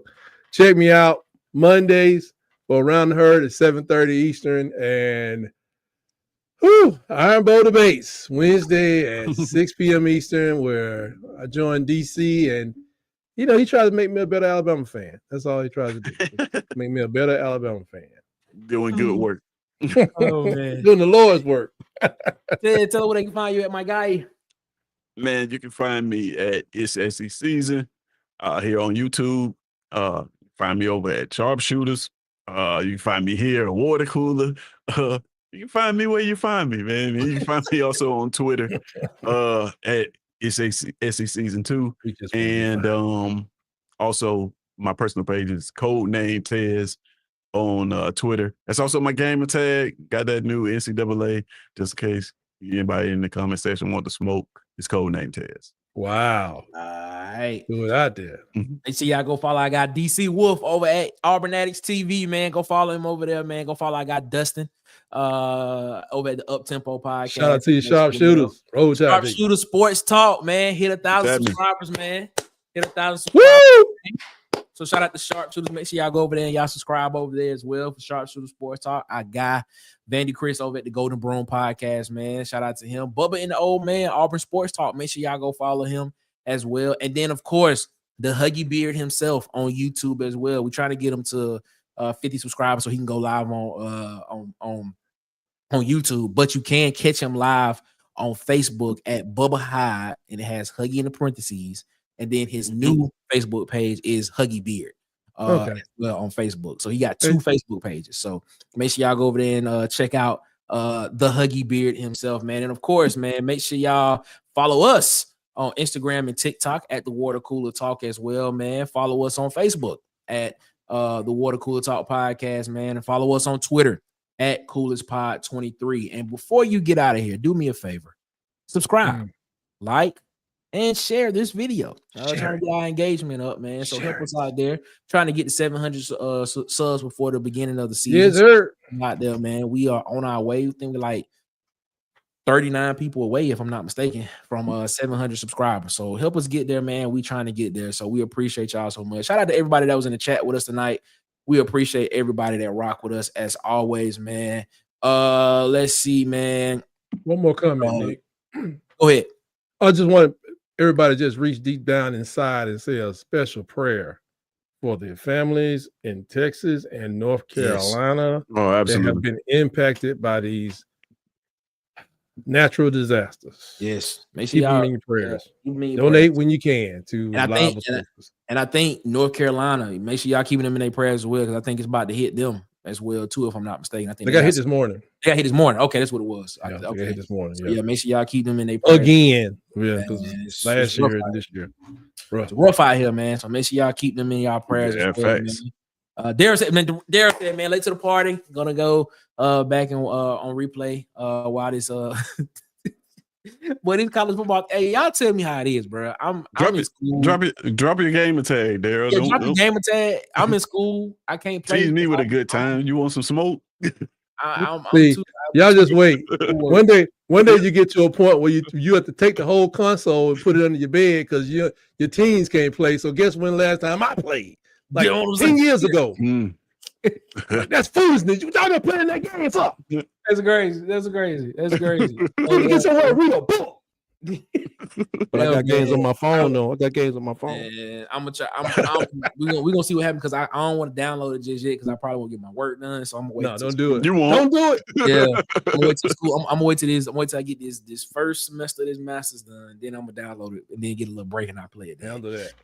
Get Musty said, man, wait, I'm supposed to be. Yeah, man, be careful, man. You going to North Carolina tomorrow, man? Be careful. Be careful. Yeah, very careful. Check your flights. All right, man. Let's get up out of here, man. We appreciate y'all for rocking with us around the water cooler as always, man. Before we get out of here, man, y'all have a good one. Better yet, y'all have a great one. Y'all be blessed, man. Make sure y'all get the man upstairs above his because he deserves all the praise and all the glory. We'll be back Wednesday. Our new times, Monday, Wednesdays, and Fridays now. We'll be back Wednesday, 8 p.m. Eastern, 7 p.m. Central, back around the water cooler. And we'll be talking some more sports, man. We are that much closer to having footballs back on Saturdays, ladies and gentlemen. So we are almost there. I think we're like 7 weeks away from Auburn's game on August 29th. I think we like 7 weeks away, actually. So we're almost there, man. We're not that far. But it is what it is. We're gonna have a good time. Next week is actually SEC Media Day, so we'll be following that as well too. So that's gonna be an exciting week. That'll give us a lot of juice to talk about, a lot of stuff going on next week as well. But y'all be blessed, man. And as always, until tomorrow, not tomorrow, Jesus Christ, until Wednesday, 8 p.m. Eastern, 7 p.m. Central.